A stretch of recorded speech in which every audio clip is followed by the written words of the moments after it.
যখন যেটা পাই দিলে তো হইব না দোস্ত। মোবিল বইলা মোবিলই দিতে হইব।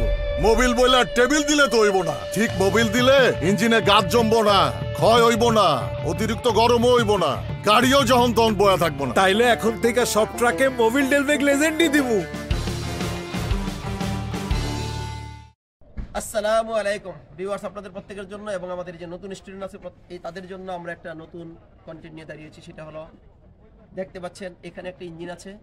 এই ইঞ্জিনের যে কুলিং সিস্টেম আছে, সেই কুলিং সিস্টেমের আমরা প্রথমে এই যে প্রেসার কেপ নিয়ে একটু কথা বলবো। একটা সামনাসামনি আসবো, একদম সামনাসামনি দেখাবো। একদম ইজি জিনিস, অনেকে আমরা জানি না, আবার একটা অবহেলা করি, কিন্তু শেখার জন্য অবশ্যই দরকার আছে নাকি। দেখেন এই প্রেসার কেপটা এইভাবে থাকে না, এইভাবে থাকে তো। থাকলে পরে এইটা হলো নিচের অংশ, এটা হলো ভ্যাকুয়াম ভালভ। কি ভালভ? দেখেন ভালো করে, এটা কি ভালভ? Vacuum valve. আর এটা হলো প্রেসার ভালভ, অনেকে প্রেসার রিলিফ ভালভ বলে নাকি। আচ্ছা, তারপর হলো প্রেসার ভালভের স্প্রিং এটা। আর দেখেন দুইটা সিল আছে, একটা হলো এইটা হলো আপার সিল, এই যে এটা একটা সিল, কিন্তু এটা একটা সিল আছে প্লাস্টিকের সিল, এটা হচ্ছে লোয়ার সিল। তাইলে এখানে আপার সিল আছে, লোয়ার সিল আছে। এবং দেখেন এইটা হলো লুকিং এয়ার, লুকিং, এই যে কানের মতন আছে না, যে কানের মতন আছে, লুকিং এয়ার বলে এটাকে। আর এটা পুরোটাকে বলে সেল। এই জায়গার ভিতরে এই উপরে এইখানে অথবা এইখানে সাধারণত 1.1 লেখা থাকে প্রেসার কেপের ভিতরে। থাকলে পরে 1.1 মানে হচ্ছে 1.1 বার, একবার সমান হলো 14.5 পিএসআই নাকি। সুতরাং এইটা, এই জিনিসটার বিভিন্ন অংশের নামগুলো আমরা একটু বললাম। এবার আসি, দেখেন কোনটা কি কাজ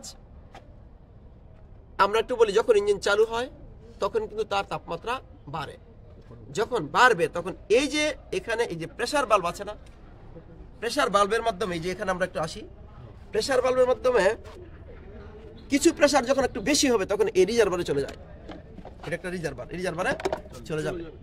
তো রিজার্ভারে যখন চলে যাবে তখন এই চলে যাওয়াই থাকবে। তখন আমরা সারাদিন যখন চালাই গাড়ি, চালানোর পরে অফ করি না, অফ করার পরে তখন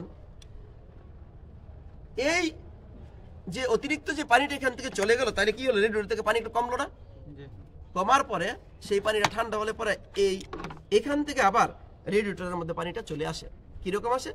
এই কি বলবো, এটা ভ্যাকুয়াম ভালভ। এই ভ্যাকুয়াম ভালভ যদি ভালো থাকে তখন কি হয়, ভ্যাকুয়াম ভালভ খুলে যায়, খুলে গেলে তখন এই ঠান্ডা পানিটা আবার এই রেডিয়েটরে এসে ফিল আপ হয়ে যায়। আমরা এটা বুঝছি কিনা? আচ্ছা, এরপরে এটার কাজের পরে দেখেন এখানে আরেকটা জিনিস আমরা বলি, আমরা ভালো খারাপ কিভাবে বুঝবো। মনে করেন যে সকালবেলা ঘুম থেকে উঠে যখন আমি গাড়ি চালাবো তখন যদি দেখি যে এই রিজার্ভারের উপরে পানি চলে গেছে, তাহলে বুঝতে হবে প্রেসার কেপটা খারাপ। কারণ এই ভ্যাকুয়াম ভালভ টাইনা পানি নিতেও পারে নাই, পানি সমান রাখতে পারে নাই। আমরা বুঝতে পারছি কিনা? এক।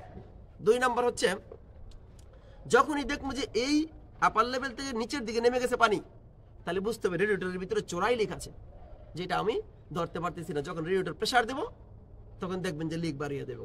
আমরা বুঝতে পারছি কিনা? সুতরাং এগুলা খুবই গুরুত্বপূর্ণ একটা কন্টেন্ট বলে আমি মনে করি। এটা দেখলে আমরা বুঝতে পারবো। ধন্যবাদ সবাইকে।